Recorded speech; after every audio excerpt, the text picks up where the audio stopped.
Il est 8h32 et vous êtes bien sur RMC et BFM TV. Bonjour Alain Boer. Bonjour. Merci d'être mon invité ce matin. Vous êtes professeur de criminologie, vous êtes expert en sécurité intérieure. Vous avez écouté, j'imagine, le discours de Donald Trump hier. Il annonce renvoyer des millions et des millions de migrants, des criminels. Il met en place l'état d'urgence à la frontière avec le Mexique.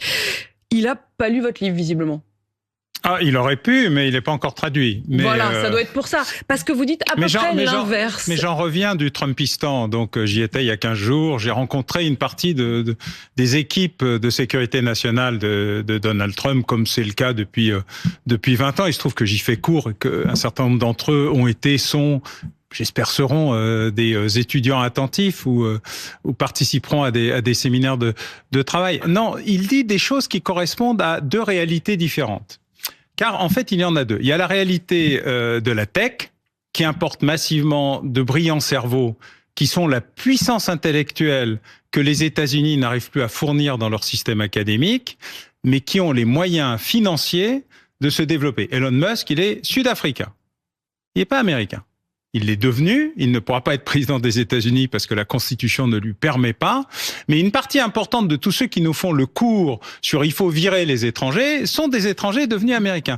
Une partie de ceux qui ont voté, notamment dans les minorités latino ou black et même beurre, arabo-musulmans américains, sont des gens qui sont devenus américains et qui ont peur d'être rattrapés par le bas, par les nouvelles générations moins éduqués, moins tech, moins...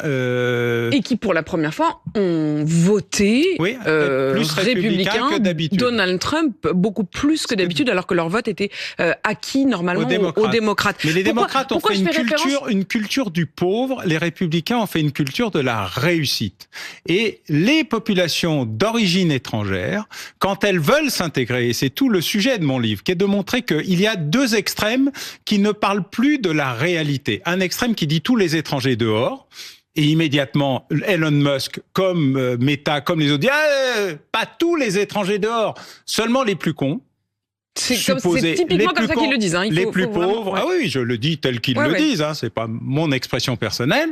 Et puis une autre partie qui dit non, faut accueillir le monde entier parce que nous avons le cœur sur la main. Et en fait, ces deux extrêmes sont incompréhensibles pour une majorité, un bloc central qui veut pas être rattrapé pour le bas, même quand ils sont des étrangers intégrés et qui veulent pas perdre leur culture et leur identité parce qu'ils imaginent un roman national qui n'est pas toujours le récit national. Et j'explique que la réconciliation des deux, c'est le seul moyen d'éviter l'assimilation qui fait perdre toutes les identités, mais pour les Bretons, les Alsaciens, les Corses et les Basques, comme pour ceux qui viennent d'ailleurs, et le récit national qui permet, par l'intégration, de faire une identité nationale qui est aux États-Unis l'idée qu'ils se font de l'Amérique, et en France, l'idée que nous devons nous faire de notre nation. Parce qu'on va revenir aussi aux problématiques françaises, mais Alain Boer, effectivement, votre livre qui sort aujourd'hui est absolument passionnant, ça s'appelle La conquête de l'Ouest, c'est sur les questions de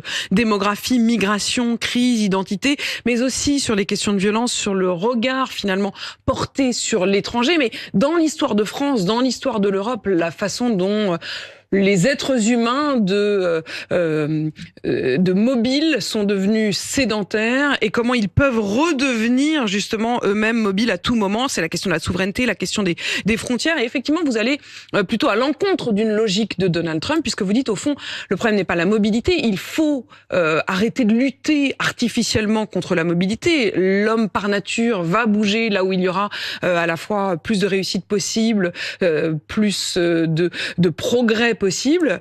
En revanche, il ne faut pas renoncer à la question de l'intégration. C'est vraiment ça votre logique et c'est aussi le message que vous faites passer, y compris en France. Oui, parce que les républicains, entre guillemets, en supprimant l'intégration et en expliquant qu'il fallait vivre ensemble, mais côte à côte, ou même face à face, comme aurait dit Gérard Collomb quand il avait fait ce discours incroyable. Où il avait dit que sur les territoires perdus de la République, il y avait des endroits où on vivait côte à côte et où bientôt nous vivrions face à face. Oui, il avait bien raison, mais le problème c'est que c'est pas des territoires perdus, c'est des territoires abandonnés. L'aile la plus déconstructive des républicains ou qui croient l'être, ont considéré qu'en fait, chacun pouvait vivre individuellement sans avoir aucun lien collectif, sans avoir aucun attachement à quelque chose qui nous soit propre à nous en tant que nation. Et en France, particulièrement, à la différence des États-Unis, l'État a créé la nation. Mais l'État aujourd'hui, à vos yeux, Alain Boer, a une très lourde responsabilité. Oui, c'est un État défaillant, moribond, en voie de disparition et qui ne s'en rend même pas compte, qui continue à faire semblant, qui continue à croire à une sorte de pensée magique extraordinaire où tout le monde va s'aimer naturellement sans aucun effort de sa part. Il n'intervient plus en termes d'intégration. Il a abandonné l'assimilation, ce qui est plutôt bien. Et il est sur le communautarisme le plus débridé. Vous voulez dire qu'en France, aujourd'hui, on est dans c'est-à-dire ce qu'on nie, ce que les gouvernants nient, disent que ça c'est réservé au modèle britannique ou anglo-saxon, qu'ici on n'est pas du tout dans cette logique-là. On est en réalité de fait dans une situation... Depuis Valéry Giscard d'Estaing, au moment où on a décidé la globalisation heureuse, cet univers merveilleux où tout le monde s'aimait, où l'économie allait prendre le dessus sur la culture nationale, où il n'y avait plus ni nation ni patrie, où les frontières avaient disparu, ce que j'expliquais dans mon ouvrage précédent sur Au commencement était la guerre, sur le fait qu'il n'était nul besoin d'appliquer la loi, mais simplement d'en produire plus et de n'en appliquer aucune, ce qui était le cas en matière de criminalité et de violence. Vous êtes dans une situation aujourd'hui de désagrégation de l'État, mais c'est une désagrégation volontaire.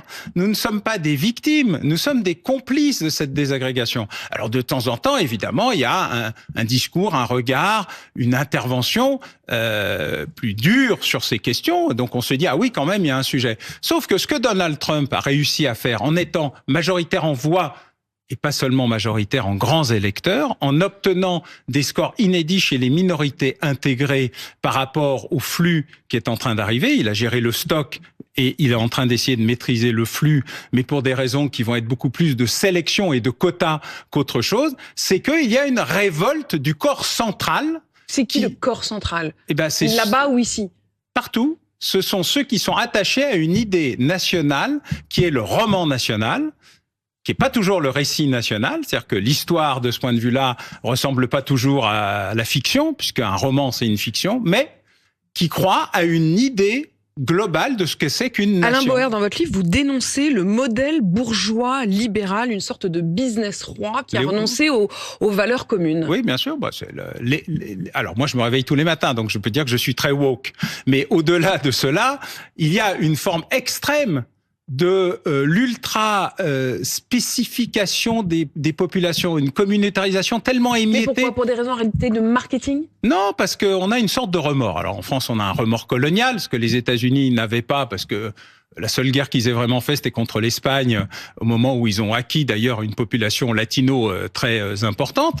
Mais sur le fond, nous sommes dans cette logique-là parce qu'on croit à une sorte d'individualisation généralisée liée au consumérisme. Mais la consommation ne fait pas des citoyens. Ça fait juste des gens qui achètent et qui consomment.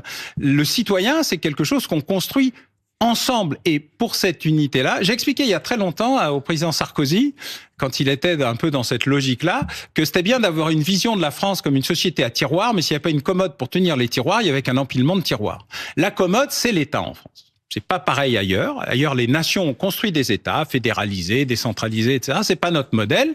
Et notre modèle, il est celui d'un État qui a construit la nation au nom d'une vision nationale qui a été exprimée par Philippe le Bel, Philippe Auguste, Louis XI, Charles de Gaulle, Napoléon Bonaparte. Bon, tous ceux qui ont des bons et des mauvais côtés, comme dirait l'autre, il faut faire le tri. Mais sur le fond, ils ont toujours eu une vision qui amenait l'ensemble de la société à s'y retrouver, comme beaucoup d'anciens immigrés d'il y a 3, 4, 5, 10 générations, qui comportent aussi les Alsaciens, le comté de Nice, la Bretagne, la Corse, les Pays Basques. Je dois vous avouer que c'est ce que j'ai trouvé passionnant dans votre livre, c'est qu'effectivement, vous dites que la France est un pays de migration totale, y compris interne. Je remets la carte des tribus et des peuples gaulois. Je dirais, il n'y a rien qui ressemble moins à un Celte qu'un Parisis, parce que ça n'avait rien à voir, ni en langue, ni en culture, la langue d'oïl. Mais nous avons créé cette unité nationale au nom d'une idée structurelle, fondamentale, fondatrice, qui a été mise en scène par la Troisième République,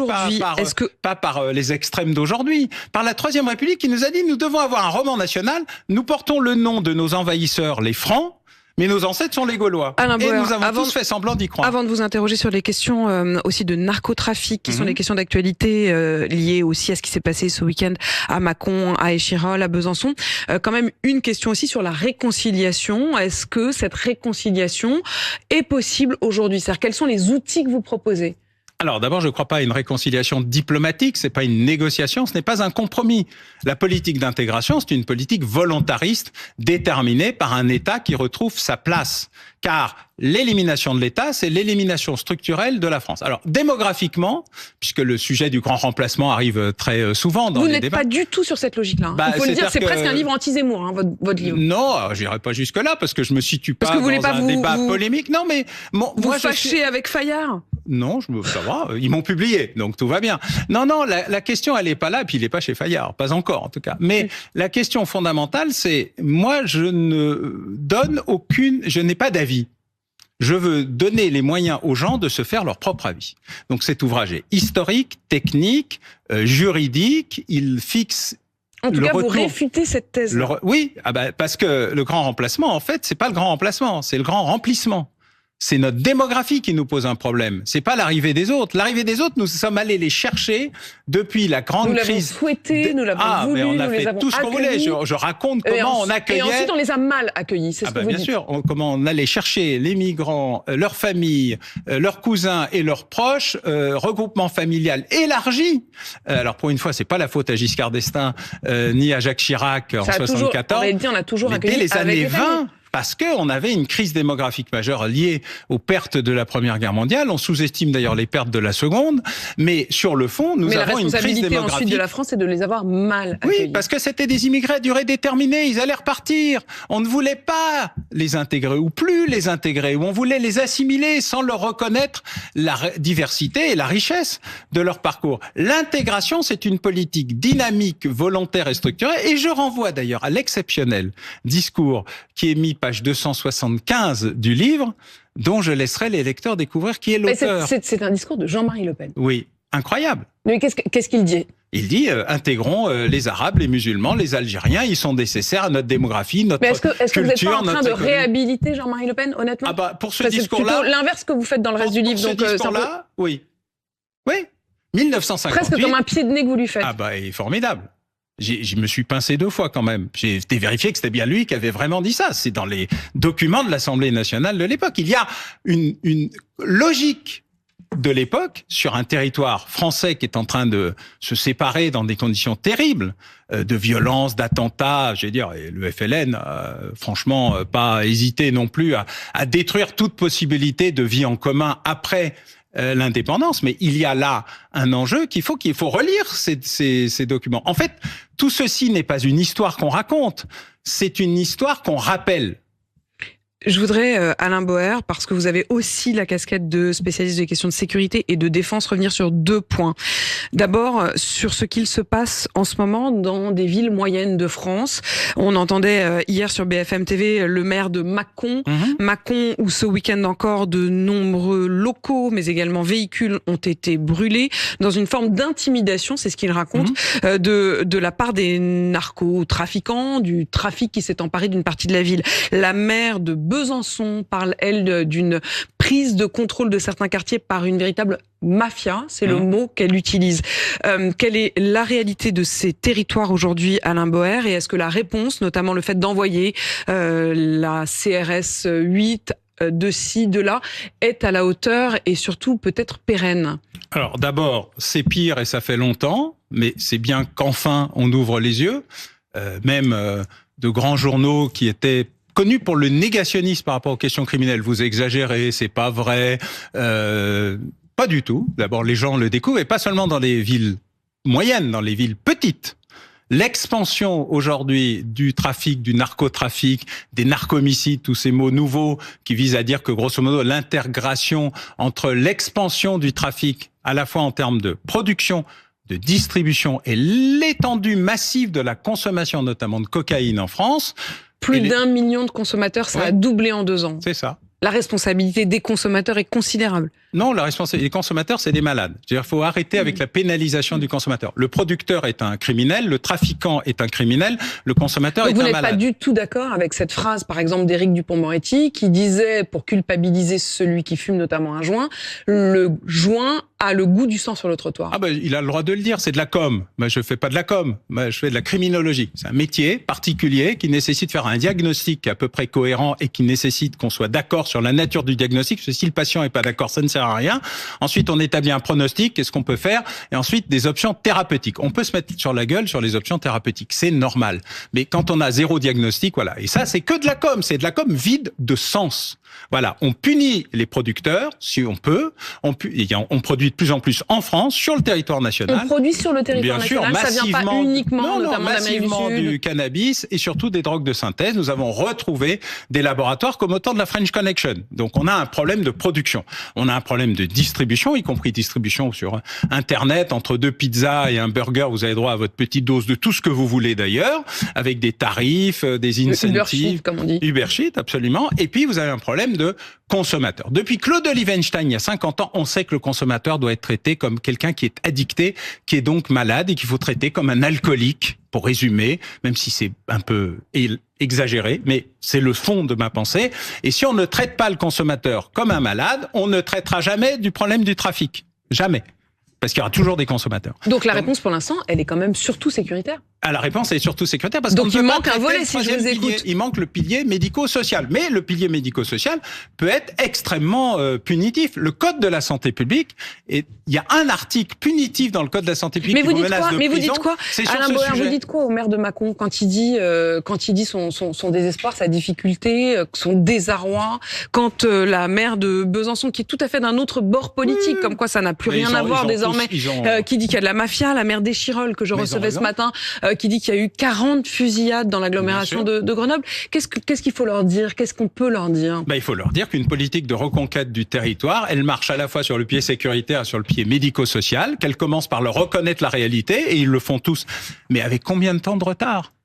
Combien de temps de retard? Vous retrouverez sans doute un vieux papier de ma part qui date de 1999, publié à l'époque dans un grand journal du soir, qui s'appelait Nous sommes face à la plus grande crise criminalo-sécuritaire de l'histoire et nous ne faisons rien. 1999. Donc s'il faut 25 ans pour que ça remonte doucement au cerveau, vous comprenez la difficulté. D'abord parce qu'on a perdu beaucoup de temps, ensuite parce que c'est plus dur à remonter, etc. Mais la volonté, l'expression de la volonté, c'est une expression de présence et de saturation du territoire. C'est-à-dire, on n'envoie pas la CRS pendant 15 jours, ce qui est très bien, pour faire quelque chose. C'est comme les opérations coup de poing, qui datent de Michel Poniatowski. Les opérations place nette, désormais. Oui, ça s'appelle coup de poing. Ça fait 50 ans, 74. Vous voyez, on n'invente jamais rien. On reproduit. Mais Alain Bauer, vous êtes en train de me dire que quand on envoie la CRS 8 uniquement pour dire on envoie la CRS 8, ça n'aura aucun résultat. C'est de la com. Donc il faut faire quoi? Saturation du territoire. C'est pas la CRS 8 pendant 15 jours, c'est reconquérir le territoire avec des effectifs et des moyens, mais sécuritaires et médico-sociaux. On ne peut pas faire l'un sans l'autre, autrement on marche à cloche-pied. Alain Bauer, une question aussi sur la défense. Hier, lors de ses vœux aux armées, Emmanuel Macron a fait une sorte d'ode à l'armée aussi volontaire, c'est-à-dire en plus de l'armée de métier, avoir une sorte de réserve, doubler voire tripler le nombre de réservistes pour pouvoir, le jour où la menace est à exécution, renforcer l'armée. Ça veut dire quoi? Ça veut dire que d'abord il faut se préparer à tout. Tous les jeunes de France doivent se préparer un jour peut-être à devoir faire la guerre.